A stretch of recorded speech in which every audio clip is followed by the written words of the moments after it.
Hello दोस्तों। अरस्तु विज्ञान के इस प्लेटफॉर्म पे आप सभी का स्वागत है। हम लोग यूजीसी नेट एनवायरमेंटल साइंस का लेक्चर देख रहे हैं। आज के लेक्चर में हम लोग यूनिट 6 का topic sampling and analysis of pollutants देखेंगे, जिसमें हम लोग पार्टिकुलेट और गैसियस दोनों के बारे में डिटेल में जानेंगे। सबसे पहले कि जो भी पॉल्यूटेंट एटमॉस्फेयर में पॉल्यूशन फैलाते हैं, तो हम लोग उसको कैसे कंट्रोल करते हैं वो हम लोगों ने पिछले 2-3 लेक्चर में देखा। फिर कितने स्टैंडर्ड पॉल्यूटेंट एटमॉस्फेयर में सीमित रहने चाहिए वो हम लोग ने पिछले लेक्चर में देखा। आज हम लोग देखेंगे कैसे सैम्पलिंग किया जाता है पॉल्यूटेंट का, उसको कैसे फिर मॉनिटरिंग किया जाता है। ठीक, तो सैम्पलिंग एंड एनालिसिस को हम लोग मॉनिटरिंग भी कहते हैं, आर क्रिटिकल प्रोसेस। ठीक है, ये बहुत ही क्रिटिकल प्रोसेस है। क्या होता है इसमें कि मेजरिंग किया जाता है एयर क्वालिटी, एयर की क्वालिटी को मेजरिंग किया जाता है, साथ ही आइडेंटिफाई किया जाता है पॉल्यूटेंट कंसंट्रेशन को। इसका जो मेन फोकस है वो क्राइटेरिया पॉल्यूटेंट्स पे डिपेंड करता है। कौन कौन से क्राइटेरिया पॉल्यूटेंट्स हैं हम लोग पढ़ते आ रहे हैं। पर्टिकुलेट पॉल्यूटेंट है जिसमें PM10, PM2.5, ozone, carbon monoxide, nitrogen oxides, sulphur dioxide and lead. ये 6 पॉल्यूटेंट जो है वो मेन क्राइटेरिया पॉल्यूटेंट में पाए जाते हैं। अब यहाँ पे एक दो टर्म है, सैम्पलिंग एंड मॉनिटरिंग। सैम्पलिंग क्या है कि कैप्चरिंग करना physical sample for laboratory analysis.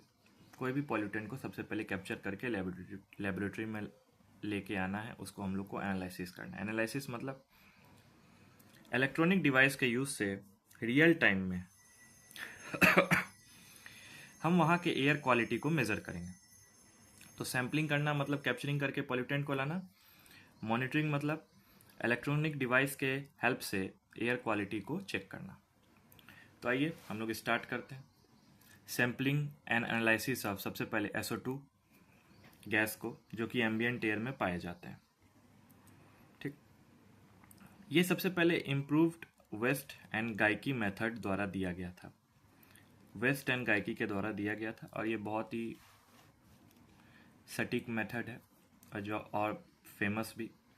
होता क्या है, जो सल्फर डाइऑक्साइड है ये एक प्राइमरी पॉल्यूटेंट है, हम लोग जानते हैं। ये फॉर्म ड्यूरिंग ये पाया जाता है बर्निंग ऑफ फॉसिल फ्यूल से, जैसे उसमें कंटेनिंग करता है sulphur such as coal and oil, metal containing ore से, जिसमें aluminium, copper, zinc, lead, iron सभी रहते हैं, वहाँ से सल्फर डाइऑक्साइड गैस प्राप्त किए जा सकते हैं।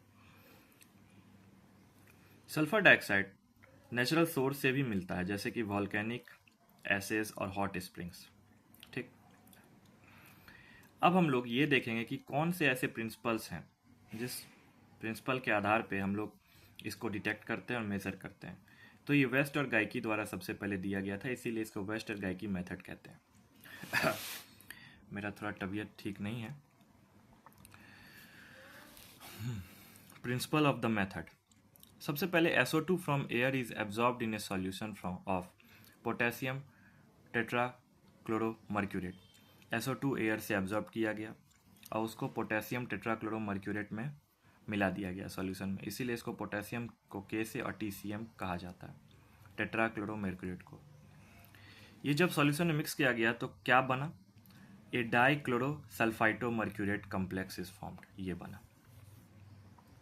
यदि आपको एग्जाम में पूछे कि डाइक्लोरोसल्फाइटोमर्क्यूरेट जो कॉम्प्लेक्स बनता है कौन से गैस के प्रेजेंस में, तो यहाँ पे नाम भी है सल्फाइटो मतलब सल्फर डाइऑक्साइड, और के TCM के सॉल्यूशन में।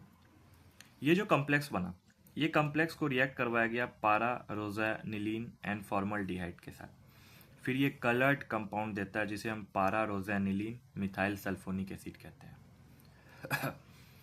और जब ये पारा रोज़ानिलीन मिथाइल सल्फोनिक एसिड बन जाता है, फिर इसका एब्जॉर्बेंस लिया जाता है स्पेक्ट्रोफोटोमीटर पे 560 nm पे। तो सबसे पहले हमने इसका सैम्पलिंग किया और एनालिसिस किया। एनालिसिस किसके द्वारा किया, स्पेक्ट्रोफोटोमीटर के द्वारा। कितने पे, 560 नैनोमीटर पे। कैसे करेंगे, तो इसका कैलकुलेट किया जाता है कंसंट्रेशन ऑफ SO2 को माइक्रोग्राम पर m³ में। C मतलब concentration, AS absorbance of sample minus absorbance of blank, देख रहे हैं। CF होता है calibration factor, VA volume of air sample, air में कितना सैंपल है, जिसको हम लोग average flow rate into time taken के आधार पर निकालते हैं। VS मतलब होता है वॉल्यूम ऑफ सैंपल, ये ml में होता है। VT volume of एलिकोट taken for analyse. एलिकोट मतलब क्या होता है कि मान लीजिए सैंपल जो आप प्रिपरेशन किए, मान लीजिए आप 30 ml सैंपल प्रिपरेशन किए, लेकिन उसमें से 10 ही ml निकाले, तो उसी 10 ml को एलिकोट कहते हैं। निकाल के आपने सैंपल एनालिसिस किया। आज मेरा तबीयत थोड़ा ठीक नहीं है, लेकिन मैं कोशिश करूँगा इसको कंप्लीट कराने का आज। तो इसका फॉर्मूला क्या बनता है, AS minus AB into CF into VS oblique VA into VT। ये एक फॉर्मूला है जो सल्फर डाइऑक्साइड के सैम्पलिंग एनालिसिस को दिखाता है। अब हम लोग आगे चलते हैं। Sampling analysis of NO2 gaseous in ambient air. अब NO2 गैस को हम लोग कैसे करते हैं, इसमें क्या क्या सॉल्यूशन का यूज़ होता है वो हम लोग देखेंगे। ये जैकब एंड होसीसर मेथड द्वारा दिया गया था, इसीलिए इसको होसीसर मेथड और मॉडिफाइड जैकब भी कहते हैं। NO2 कब बनता है, कब मिलता है? When fossil fuels are burn at high temperature. जब हम हाई टेम्परेचर पे फॉसिल फ्यूल्स को गर्म करते हैं, और ये ऑल्सो भी form naturally by lightning strikes. Lightning strikes जब बादल में बिजली कड़कता है ना, तो वहां से भी आपको NO2 देखने को मिलेंगे। ये एक सोर्स है सेकेंडरी पॉल्यूटेंट का, जिसको हम लोग ओजोन कहते हैं। ठीक, अब हम लोग आते हैं इसके प्रिंसिपल पे। प्रिंसिपल क्या है कि जो NO2 है is collected by bubbling air through a solution. NO2 को हम लोग कलेक्ट किए गए एयर से, ठीक है, किए। अब उसको सॉल्यूशन में मिलाएंगे, sodium hydroxide and sodium arsenate के सॉल्यूशन में। ये याद रखना है कि सोडियम हाइड्रोक्साइड और सोडियम आर्सेनेट हम लोग किसके लिए यूज करते हैं, NO2 के सैंपलिंग के लिए। जो नाइट्राइट आयन प्रोड्यूस्ड होता है इनके रिएक्शन से, produced during sampling is determined colorimetrically by reacting the nitrite ion with. फिर इस सॉल्यूशन में जो नाइट्राइट आयन बनता है उसको हम लोग phosphoric acid, sulphanilamide, N1 naphthyl ethylene diamine dichloride NEDA से मिक्स कराते हैं, और उसके एब्जॉर्बेंस को स्पेक्ट्रोफोटोमीटर पे जाके देखते हैं 540 नैनोमीटर पे। तो आपने क्या देखा, SO2 में हम लोग ने TCM का यूज़ किया था सॉल्यूशन के लिए, पोटेशियम टेट्राक्लोरोमर्क्यूरेट को। यहाँ पे हम लोग सोडियम हाइड्रोक्साइड और सोडियम आर्सेनाइड का यूज़ किया, साथ में फॉस्फोरिक एसिड, सल्फेनिलमाइड और नेडा जैसे कंपाउंड का यूज़ किए, जो कि हाई कलर्ड एजोडाइड बनाता है, और इसको हम लोग स्पेक्ट्रोफोटोमीटर 540 पे देखते हैं। कंसंट्रेशन जो इसको माइक्रोग्राम पर m³ में देखते हैं, लेकिन इसका भी सेम फार्मूला है, लेकिन इसमें 0.82 फैक्टर इन्वॉल्व है। मैं बताता हूँ क्या होता है। तो AS minus AB into calibration factor into VS by VA into VT सब सेम है, जो हम लोग ने पिछले पन्ने पे देखा था, पिछले SO2 के लेक्चर में। लेकिन ये 0.82 क्या होता है, ये सैंपल एफिशिएंसी है कि जब देखा गया नाइट्रोजन डाइऑक्साइड का जो कंसंट्रेशन है चेक करने का, तो देखा गया कि 82% एफिशिएंसी पाया गया है, कि 82% एफिशिएंसी से बताया कि हम नाइट्रोजन डाइऑक्साइड का सैम्पलिंग अच्छे से हो रहा है, इसीलिए इसको 0.82 से इंटू किया जाता है सैंपल एफिशिएंसी को देखते हुए। तो NO2 के सैंपल और एनालिसिस में हम लोग को sodium hydroxide, sodium arsenate, phosphoric acid, sulphanil amide और नेडा को ध्यान में रखना है। अब हम लोग SO2 देख लिए, NO2 देख लिए। अब हम लोग को sampling analysis of particulate matter देखना है, जो कि PM10 को हम लोग देखेंगे। ये एम्बिएंट एयर में पाए जाते हैं और ग्रेविमेट्रिक मेथड के द्वारा ये कलेक्ट किए जाते हैं। पार्टिकुलेट मैटर होता क्या, एक मिक्सचर होता है सॉलिड का, लिक्विड ड्रॉपलेट्स और both suspended in the air. या तो सॉलिड पार्टिकल्स होता है या लिक्विड ड्रॉपलेट्स होता है, या दोनों मिक्स होते हैं और एयर में पाए जाते हैं। अब यहाँ पे मैं एक डायग्राम बना रखा हूँ। ये 0.001 माइक्रो मोलर से लेके 10 माइक्रोमोलर तक का ये साइज है, जिसमें 10 माइक्रोमोलर जो साइज जो कोर्स पार्टिकल का है, 2.5 माइक्रोमोलर जो है वो फाइन पार्टिकल्स का है, और 1 से 0.001 जो अल्ट्रा फाइन पार्टिकल्स का। इसीलिए 0.1 से 0.001 को हम लोग PM 0.1 में रखते हैं, फिर 2.5 से लेके 0.1 को हम लोग 2.5 में रखते हैं, और जो अल्ट्रा ये कोर्स पार्टिकल है उसको PM ग्रेटर देन 10 में रखते हैं। तो इस तरीके से पार्टिकुलेट मैटर को यहाँ पे डिफाइन किया गया है। अब आते हैं, मान लीजिए कोई डस्ट है तो उसका साइज कितना होगा, 1 से 200 माइक्रोमोलर। फ्यूम्स 0.1 टू 1 से लेके 1 माइक्रोमोलर। एरोसॉल्स का साइज 1 से कम होगा। स्मोक का साइज 0.01 से लेके 1 माइक्रोमोलर। मिस्ट या फॉग का साइज लेस देन 10 माइक्रोमोलर। तो ये जितने भी पार्टिकुलेट मैटर है उसका ये साइज है।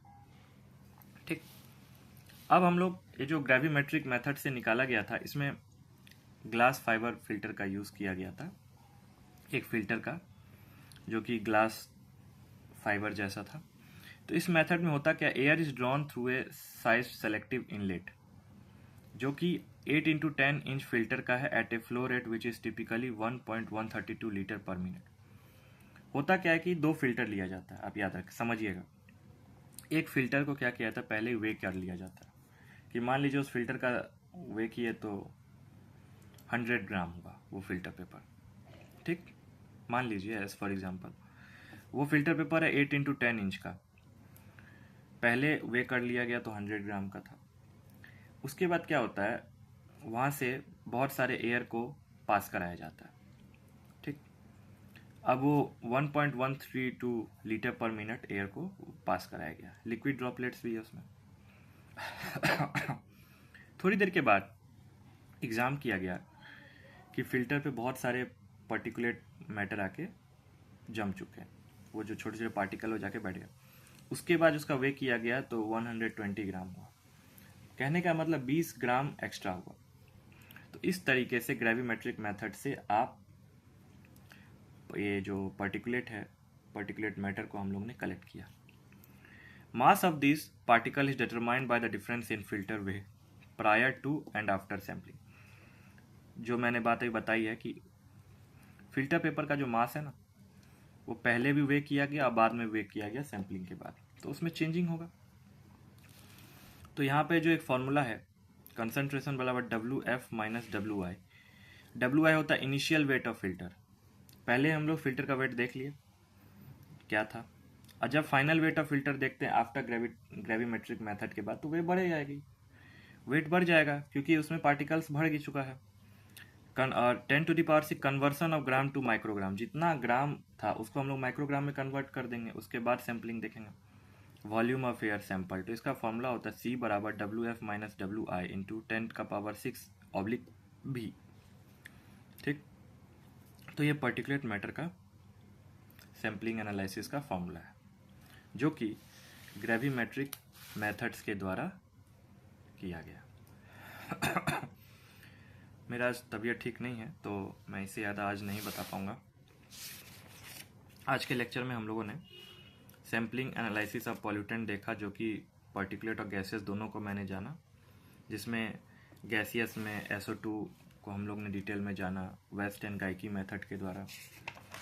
NO2 को हम लोग ने डिटेल में जाना जैकब एंड होसीसर मेथड के द्वारा, जो कि एग्ज़ाम के पॉइंट ऑफ व्यू से हमें समझना है, ज़्यादा डिटेल में नहीं जाना है। इसके साथ ही हम लोगों ने ग्रेविमेट्रिक मेथड को जाना कि कैसे इसका यूज़ होता है। ठीक, तो आप हमारे साथ अरस्तु विज्ञान के इस प्लेटफॉर्म पे बने रहें। मैं आप लोग के बीच अकॉर्डिंग टू सिलेबस नोट्स लेके आ रहा हूँ, और हो सकता है 1 से 2 टॉपिक और बचे हैं एयर पॉल्यूशन में, उसके बाद मैं आपको नॉइज़ पॉल्यूशन में ले चलूँगा, यूनिट 6 का जो टॉपिक है। तो यदि आप कोई एकेडमिक एग्ज़ाम की तैयारी कर रहे हैं, अंडर ग्रेजुएट या ग्रेजुएट PG, तो वहाँ पे भी ये सब टॉपिक आपके इन्वायरमेंटल साइंस से बहुत ही हेल्पफुल है। यदि आप स्टेट एलिजिबिलिटी टेस्ट की एग्ज़ाम की तैयारी कर रहे हैं तो वहाँ पे भी आपके लिए बहुत ही हेल्पफुल है। तो आप अपने दोस्तों को ये लेक्चर शेयर करें और मुझे कमेंट में बताएं आपको लेक्चर कैसा लगा। मिलते हैं नेक्स्ट लेक्चर में। Thank you.